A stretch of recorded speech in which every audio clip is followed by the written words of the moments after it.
امام حسین کے لیے مجلس بنانا. دنیا بھول جائے گی مگر حسین نہیں. اور جب حسین یاد رکھ لیں گے تو پھر آپ کامیاب ہو, پھر آپ کا جہاں کامیاب ہو. پھر آپ کا معیار امام حسین کی بارگاہ میں بلند ہوگا. پھر آپ امام کی بارگاہ میں تقرب اختیار کر لیں گے. اور جب امام کی بارگاہ میں تقرب اختیار ہو جائے گا تب پھر جا کر آپ کی زندگی کامیاب ہو. تب پھر آپ ایک کامیاب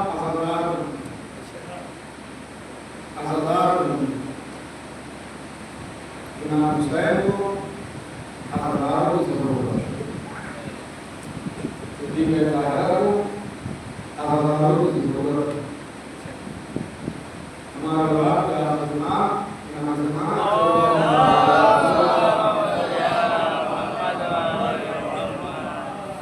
امام کو عزاداروں کی ضرورت ہے.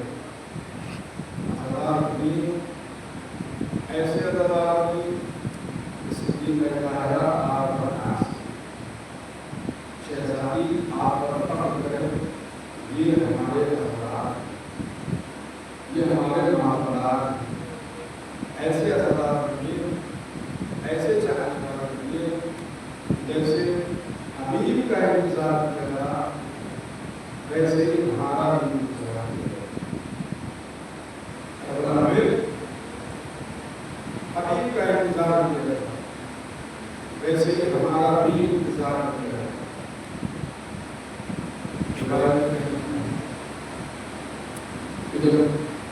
یزیدیوں کا لشکر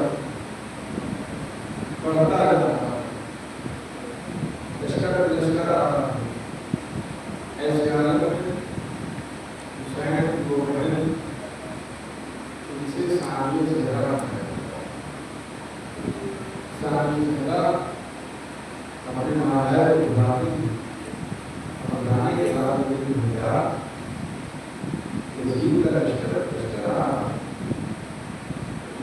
ایسا جو ہمارا بھی مسلمان کیا کوئی ایسا نہیں ہے جسے آپ بلائیں. دین ہے اور حبیب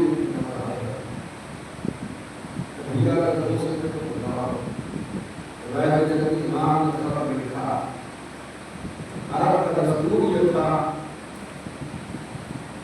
عربوں کا دستور یہ تھا کہ اگر خط کے آگے نام کے آگے برجت میں باپ کا نام ہوتا تھا تو بہت خوشی کا تھا.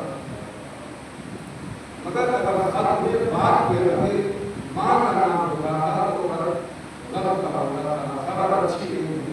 لوگ سمجھ جاتے تھے کہ کوئی پریشانی ہے, کوئی تکلیف ہے, کوئی مصیبت ہے. روایت کہتے ہیں حبیب دسترخوان پر بیٹھے تھے, اپنی زوجہ کے ساتھ, بچوں کے ساتھ کھانا کھا رہے تھے. دروازے کی طرف بلایا ہوا, دروازے کو کھولا آدمی نے. اب روایت کہتی ہے کہ قاصد نے امام کا خط حبیب کو دیکھا. امام نے خط کو دیکھا, حبیب نے خط کو دیکھا. خط کو دیکھتے جا رہے ہیں, حبیب آنکھوں سے آنسو بہتے جا رہے ہیں. زوجہ نے پوچھ لیا حبیب کیا بات ہے؟ کہ حسین کا خط آیا ہے. کہ پھر کیا لکھا ہے؟ کہ حسین کے خط کی ابتدا غم سے ہو رہی ہے.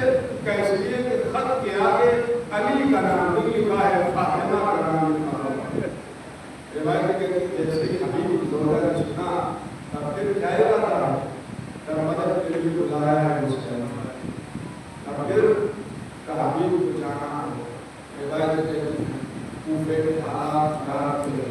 کوفے کے حالات خراب ہونے کے باوجود حبیب سے پہلے اپنے غلام کو بھیجا کہ جاؤ تو میرا ہاتھ فلاں چوراہے پر کھڑا ہوگا. حبیب چپکے سے آئے.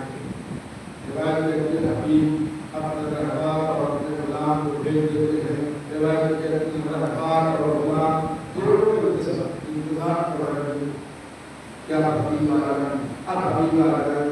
مگر روایت کہتی ہے حبیب کو آنے میں جب دیر ہو گئی, حبیب کو آنے میں جب دیر ہو گئی تو مرتبہ حبیب کا غلام حبیب کے رہبر سے کہتا ہے کہ تم پریشان نہ ہونا, اگر ہمارا آقا جل جائے گا تو حسین کی مدد کے لیے ہم کربلا جائیں گے. اگر ہمارا آقا جل جائے گا تو حسین کی ہم اپنی جان قربان کریں گے. روایت ہے